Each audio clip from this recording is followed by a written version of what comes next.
All right, what is up, everybody? I hope y'all can see me. Dang, I need to get a light. I need to get a light that like shines whoosh, right on me. Okay, hey, so I'm here with another epic. Yay! Let's unbox this bitch and see what we got. I mean, I know what I got. I know what it is, but I want you guys to be surprised. Now, this book, I'm gonna let you all know, completes yet another series, and I'm happy. Cost me a lot of dollars, cost me a lot of money. $76. Boom. Yes, it cost me $76, guys, to buy this on eBay. I don't care.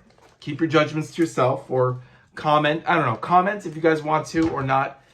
You know, but I spent a good amount because unfortunately this book, surprisingly, shockingly, is not available on Amazon.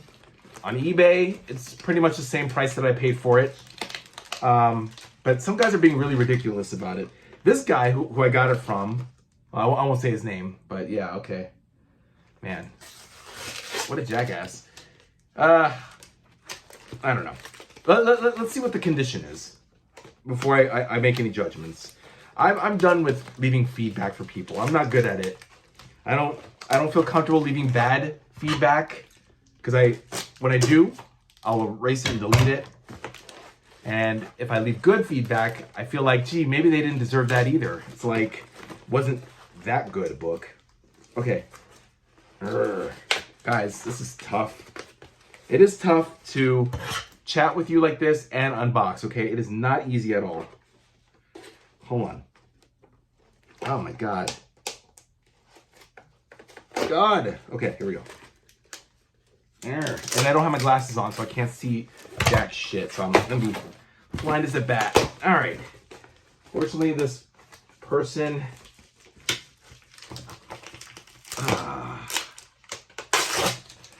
This person really binded this really tightly.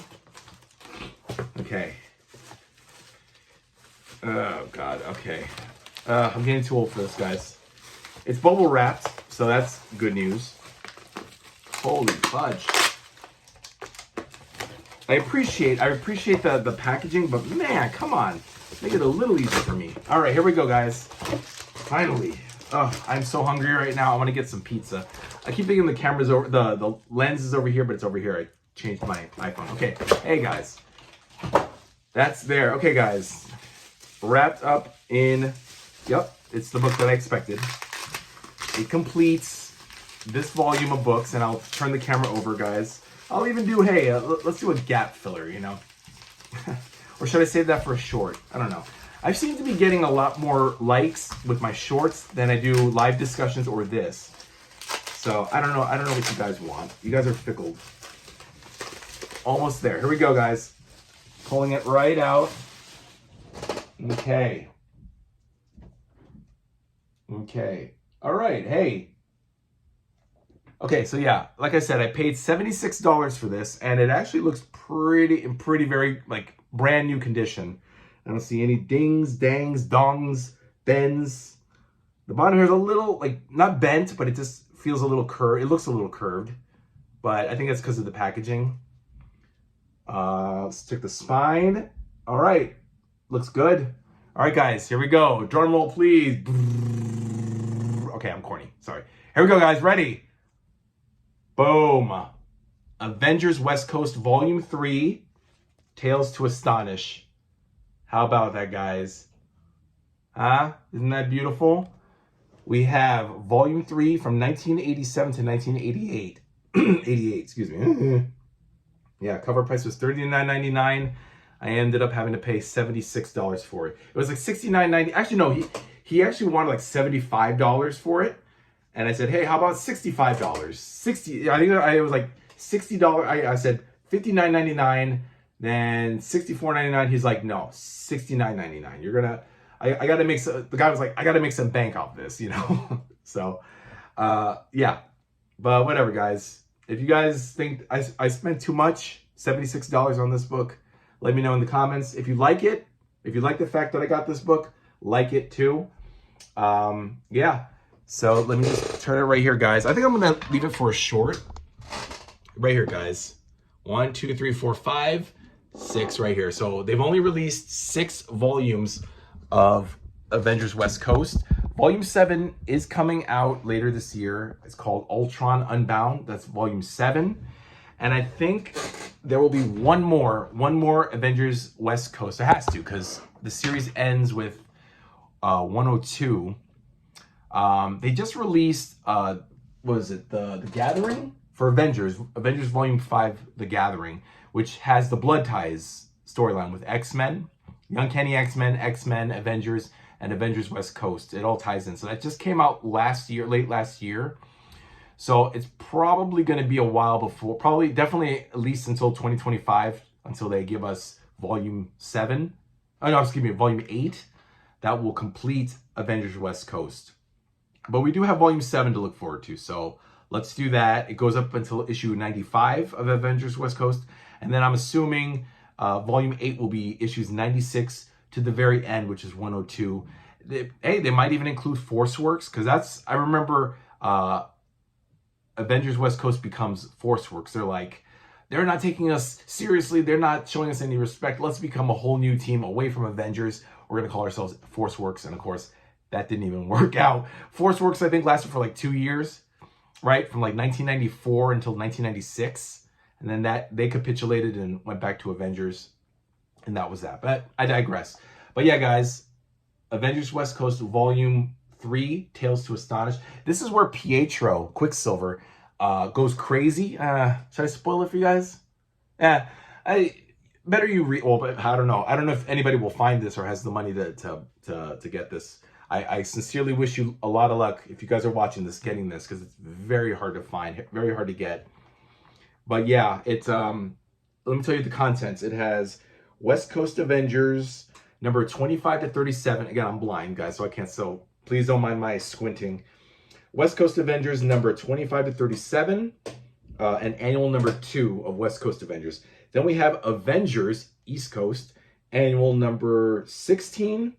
And that's when they do their baseball game, their annual. They actually did an annual baseball game from West Coast annual 1 and 2 and Avengers annual 15 and 16. They have an annual crossover baseball game. It's kind of cute in a way, because it's like the West Coast team versus the East Coast team. What was it? The what did they call themselves? It was the Wackos.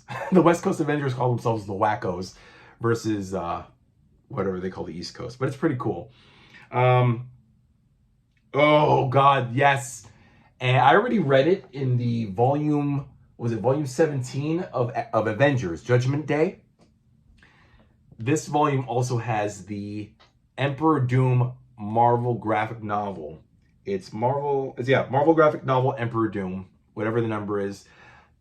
That was like 1987, I think it was. Let me see. Hold on, guys. Let me just look real close. Oh, this even opens. It starts with Emperor Doom. Yeah, it's like 60. Wow, I'm just looking.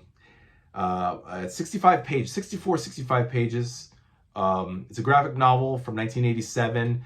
It's basically, I got to tell you guys, just first of all, it's the opener of this. So let me just get this out of the way. Emperor Doom is basically what happens if Dr. Doom gets a hold of Purple Man, Zebediah Kilgrave, gets a hold of Purple Man's persuasion powers, and he just becomes emperor like that. And everybody, even the Avengers, become. I remember it so well because I was so blown away by the story. It's from 1987, but it raises such a moral question, and I think it really changed and established Dr. Doom's status quo as far as, is he really a villain?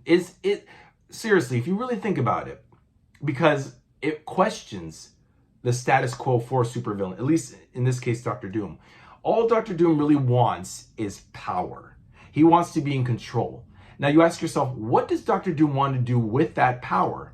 And it tells you basically that it's not so much he wants to kill anyone or destroy anyone. And this is the problem that I always had with Stan Lee's era, is that he always had good and bad. Okay, there was no middle ground. There was no explanation as to why the bad guys do what they do. You know, it's corny, it's cornball, it's of its time, sure, whatever. Y'all can defend Stan Lee all you want to. He was a piece of shit writer. Writer, not a well, maybe, I don't know. I didn't know him as a person. My interaction with Stan Lee was a simple high five at Comic-Con, Crappy Con, and that was it. That was like 2010, 2011. Yeah, I actually, yeah. I don't like that. I don't like shaking hands or giving high fives anymore, but Stan Lee, that was right before I kind of became germophobic. And Stan Lee and I actually had a physical interaction. It was cool. But you cannot ever convince me that Stan Lee is a good writer, ever. He's not. He's not.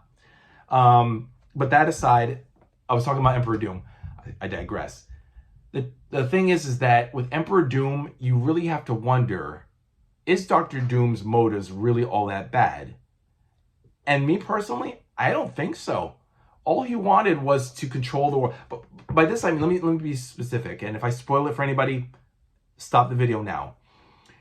In the book, he basically, Dr. Doom, wipes out poverty, sickness, war, everything that hippies, basically hippies in our world want to get rid of. Whatever, you know, right? Very idealistic and very noble in a way. The only thing is that Dr. Doom has to be in power. So long as he's in power, as long as Doom is emperor of the world, which he isn't in the story, then all is good. So now a moral question is raised by the Avengers. Half the team is, I love it. Half the team, like Hawkeye, is, okay, so Captain America has his view, Hawkeye has his view, and it's kind of split down the middle, okay? And long story short, they go in, they stop Doom, of course, and then everything is right in the world, which, I don't know. When I finished reading it, I was actually really blown away because oh, God. I got to show you guys. Hold on. God, where are my glasses? Because you guys are going to see me, like, putting this right in my face. Hold on. Yeah. So, first of all, that's the cover from Judgment Day right here. And the Emperor, wait, actually, I wish I could do this easy for you guys. I really wish. So long story short, they defeat Doom, and they're on the Quinjet, and Hawkeye says this. One second, guys. I gotta explain this. Hold on. I gotta put on my ugly glasses, these ugly, stupid glasses that make me look horrible. Ruin my pretty face. Here we go. Just bear with me, guys, because this is important, okay?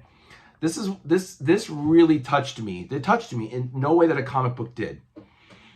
Okay. Okay, so here we go. So I'm gonna read this. There's only just a little here. Let me just show you guys. I wish I could show it to you and also read it to you. It's this little part. What Captain America says, what Hawkeye says, and what they say, and then it's the end, right? So this is Captain America, right? The world isn't perfect, Hawkeye, but people are free to make their own choices, and that's the way it should be. Then Hawkeye says, if you ask me, Cap, things are still a little muddy in that area. In fact, there's only one thing we know for sure. We've done humankind the greatest favor in history, or we've done it the greatest damage. And either way, that's something we're going to have to live with for the rest of our lives. And then they fly off. Now, what's Hawkeye saying? Again, I just said it. Dr. Doom basically eradicated all the ills of the world, okay? No war, no poverty, no sickness, all over Africa, America, Asia, right? All because he had Purple Man's power and just changed it like that. So Dr. Doom did good in the world. The not good part is that he's emperor of the world. He's the ruler of the entire world. And the Avengers took that all away. They defeated Doom, and by doing that, now we have sickness and poverty and war and all these social, societal ills and everything back again. But Captain America is basically saying it's human choice. We need to be free to make our own choices and our own decisions. And I agree with him in that. I don't want to be mind controlled or mind fucked. I don't want my government telling me what I can and can't do. I'm a good person, okay? I don't commit crime. I know what to do, and I know that my actions have consequences. Okay, that's why I've never murdered anyone. That's why I've never raped anyone. That's why I've never stolen from anyone or robbed. You know what I mean, guys? I know I'm being heavy here, and I hope I don't get censored by YouTube or demonetized, whatever bullshit. But the fact is that I should be free to make my own choice. Okay, but Doctor Doom's ascension to power wipes that away, and his benevolence, again, takes away our free will. So that's where Captain America's from. But Hawkeye's point of view is, well, he kind of did the right thing by getting rid of society's ills. So what if he's in power? You know, he intimates that that's not really a bad thing to have Doctor Doom be the emperor of the world. But the whole story is just amazing. Just the startup, the follow-up. Doctor Doom abducts Purple Man on the beach. And he's like, "Do you know who I am?" It's just, oh, it's so funny. It's like, get the book, guys. And you know what? If you can't get this, it's also available in, let me just pull it out right here. Where is it? I'm so blind. Here. It's also in this, Avengers, and this is the cover of Emperor Doom, by the way. It's in the Avengers Volume 17. See, Volume 17 of Avengers. I think you can still get it online, or, you know, in your local comic book store. Some trash here. So it's available. So these two volumes have Emperor Doom, and it's really good. I really highly recommend. I know I've been running at the mouth, guys, but please listen to what I'm saying. This is good stuff. Comic books are not just for geeks and losers and nerds and twerps and whatever, dweebs. You know, now I sound like Jubilee or Boom Boom Boomer. By the way, guys, I'm reading X-Force Volume 3, Assault on Grey Malkin. So awesome. It's so 90s with the muscles and the guns, and fucking Richter looks like Fabio, and Shatterstar looks like Fabio, and I don't know, if you were born past 2000, you don't know who Fabio is, look him up. Basically, he was like the male supermodel of the 90s, and every woman's fantasy. He's like, "I can't believe it's not butter." He used to do these parquet butter commercials, and he would say, "I can't believe it's not butter." But yeah, back in the 90s, he was like very big. So Fabian Nicieza and the art, you know, Rob Liefeld, Greg Capullo, they drew them with all this beautiful long hair, big muscles, Cable, Warpath, Richter, Shatterstar, Sunspot, Cannibal. They all have big muscles. Everybody has guns, even though they have mutant powers. It's ridiculous and overblown. But I'm really enjoying it. And that came out last year too. But blah, blah, blah. Right, guys? God, I talk too fucking much. Okay, I'm done. I hope you guys found what I had to say informative. If not, then dislike. Go ahead. I don't care. I can't see how many people dislike my videos anyway. But if you like it, I appreciate it. I appreciate you. And I'll do a short right now after I get done with this to fill in this gap. Guys, I'm going to go get a pizza because I am hungry. Have a good night, guys. Bye.